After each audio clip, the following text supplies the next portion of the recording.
Hello and welcome once again to Upstock's Cric Index presents Reverse Sweep. And much like we did last week, we'll bring you up to speed with all that's happening in the tournament this week as well. And as you realize, much like your investments, player performances go up and down, team performances go up and down. And so we found a way to look at all of them through a single point, the Upstock's Cric Index.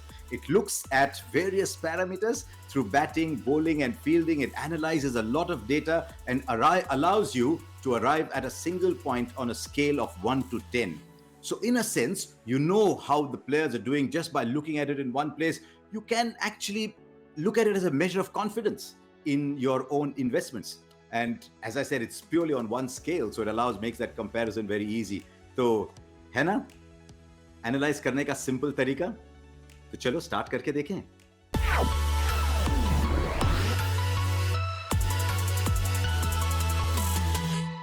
And we will start with the match of the week. Now, there was one game that I was at and I absolutely enjoyed it. And that was Rajasthan versus Chennai. One of the finest innings from Ruturaj Gaikwad. Really built it up, much like he did in the game against Mumbai at the start of this leg. And we thought, there's no way Rajasthan can chase that. Then we saw Yashasvi Jaiswal, 50 of 21, Evan Lewis, finally Shivam Dubey coming good as well. And we thought, wow, these young kids from Rajasthan are doing well. And that would have made for a very good match of the week. But there's a reason I've picked another. And that came much later in the tournament when the muddle in the middle that we've been talking about started to come true. And Kolkata really needed to distance themselves from the rest, and it came down to this game against Rajasthan. Mumbai are breathing down their neck. Some other teams are just sitting and watching. What if Kolkata drop something? And they produced a powerful performance. 171 in 20 overs. Shubman Gill got runs over there. As usual, Rahul Tripathi got runs. That top Indian core with Nitish Rana, Venkatesh Iyer, they're all starting to do well. Dinesh Karthik started to slip in the role of the finisher. But thereafter, we saw the power of Kolkata's bowling. Remember, there is no Andre Russell. But Shivam Mavi came back and he bowled quick. Lockie Ferguson coming back makes a huge change. And because those tracks were a little slower, they were able to bring Shakib in, and the three-way spin attack with Shakib, Sunil Narayan and Varun Chakravarti. You've got to hand it to them that they've managed to get Varun Chakravarti to play every game. That's a tribute to the support staff of Kolkata. So, by distancing themselves from everybody else, by making it virtually impossible for anyone else to qualify, by putting on a power performance, by turning around their performance completely in this leg from going from 1-2 lost 5 to 1-5 lost 2, by storming into the playoffs and actually becoming the danger team in the playoffs. I thought that was the match of the tournament. Okay, let's move on to the Upstock's Cric Index Spotlight, where we look at the values that a lot of players have achieved. And just to remind you once again, we've looked at this by looking at various parameters across batting, bowling, and fielding, and analyzing that data to come up with a single parameter. And players go up and down on that Upstock's Cric Index. And as a result of that, we've got a leaderboard. And on Spotlight today, on the Upstock's Cric Index Spotlight, I'm joined by someone I enjoy talking to, a very keen observer of the game and known to a lot of you as well. It's time to say welcome to Lisa Sthalekar. Lisa, your first look at that leaderboard and the ratings index, what catches your eye? KL Rahul is sitting at the top, and a lot of discussion has been around his strike rate and whether he was going quick enough at the start. And even the end, he was batting for long periods of time. So I'm glad to see that his stocks have risen slightly. For Shikhar Dhawan, unfortunately, he's just too consistent. So he's still producing exactly what he normally does. And I know that the Indian team will sorely miss his solidity at the top of the order. But the main player I want to talk about is Ruturaj Gaikwad. Got to remember that last year in the UAE, when Chennai actually had a terrible time of it, he had got COVID, he went missing, and we heard that Mahendra Singh Dhoni actually said to him right at the back end, you know what, just go out and have fun. And this is what Chennai do so well. They back certain players. They must see something in them and go, you know what, they just need a bit of TLC. They've been able to give him that last IPL. And look what's happened this IPL. He has really been the standout. And I'm all for the slight frame guys smashing the ball around. He's done exactly that, and it's been a pleasure to watch.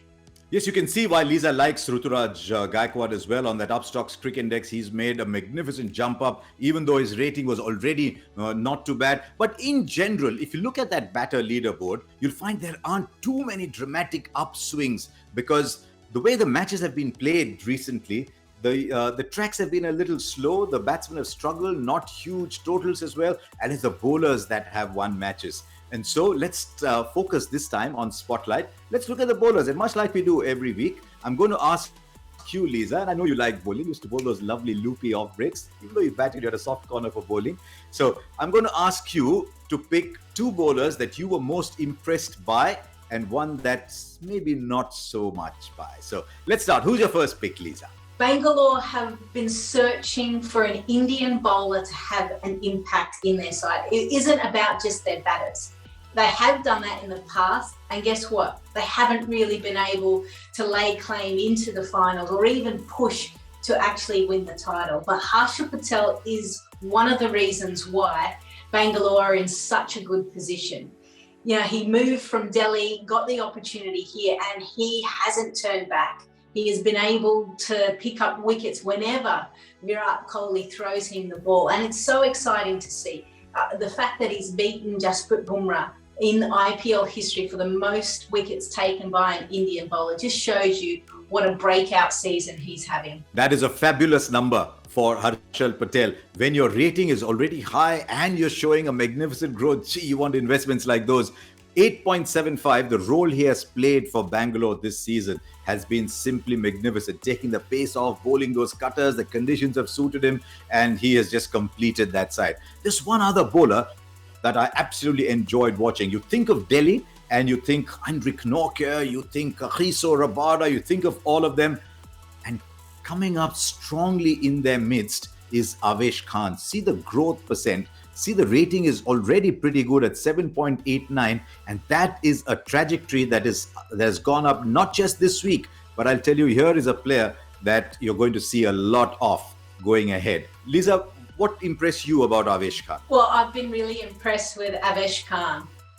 You look at him and I think of him as a young player actually that's playing in the Australian domestic circuit. Harry Conway, just full of beans, full of excitement. Every time he gets the ball, he is steaming in. You can see that through the pandemic, he's worked on his fitness. He's stronger. He's been able to bowl with more consistency, good pace, and he just wants the ball in the crucial times of the match. And that's exactly what you want from him. That's good to hear, Lisa. Now, it's always nice to talk about the two that did really well, but we also look at someone who's not quite had the best of times. Now, of all the bowlers that you thought would do well, maybe didn't quite do well, is there one bowler that you want to talk about? One player that I do want to focus on, one that hasn't performed well through this IPL, is Rahul Chahar. I feel for him because no doubt he would have been excited with his performances last year, part of the Mumbai side, so important for them. But nothing has clicked for him, and you can see that's why his Upstock Index has dropped dramatically.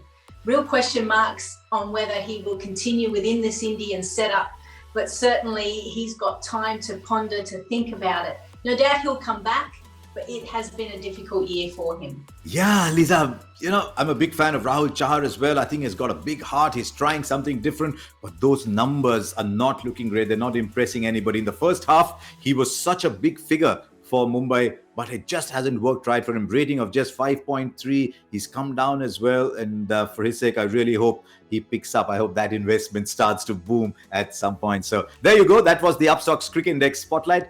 Time for moment of the week, and very often we look at what happens on the field of play. This was interesting because what I'm going to talk to you about happened just before play started.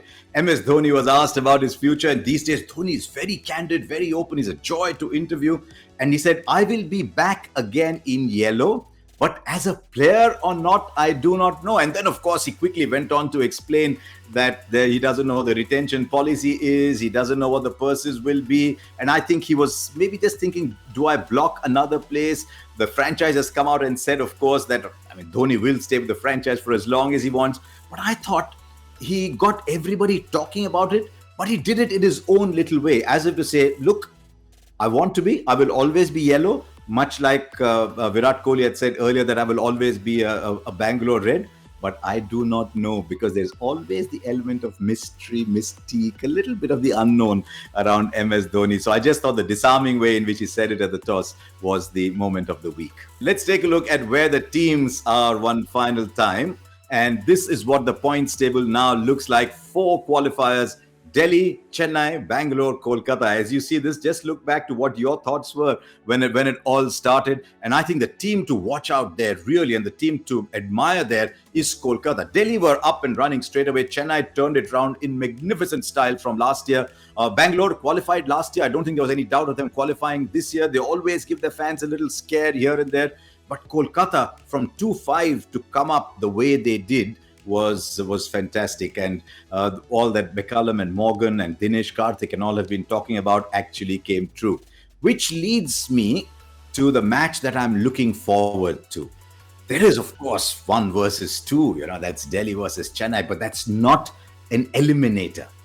What happens when 3 versus 4 play, and that is Bangalore versus Kolkata. Delhi versus Chennai, that's a reward for teams that finish 1 and 2. They get a second chance. They play the winner of Bangalore versus Kolkata. But when you come to Bangalore versus Kolkata, all of a sudden, this is now an eliminator. Now, both teams have match winners all over. Bangalore, of course, have Kohli, they have ABD, but a few other things have started to happen. Harshal Patel is fantastic. Chahal has rediscovered his form. Padikkal might not quite be at the top of his game, but something very interesting happened in their last game. KS Bharat came back to play a fabulous innings for them, and finally that number 3 has been solved. Maybe they can play Dan Christian as a floater to finish the game. He's got a great reputation. So things are coming together for Bangalore, but I think the dangerous team is Kolkata. And a lot will depend on those conditions. If the ball is stopping a little bit, if you're playing a 140, 145 kind of game, then the 3 spinners, the pace of Ferguson and Mavi, all that will come in. I think that is going to be an absolutely delicious match.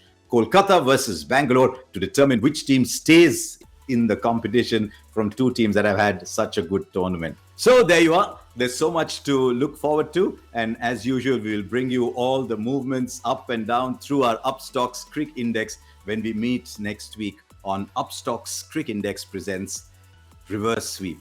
तो next week के matches आ रहे हैं. चलो start करके देखें.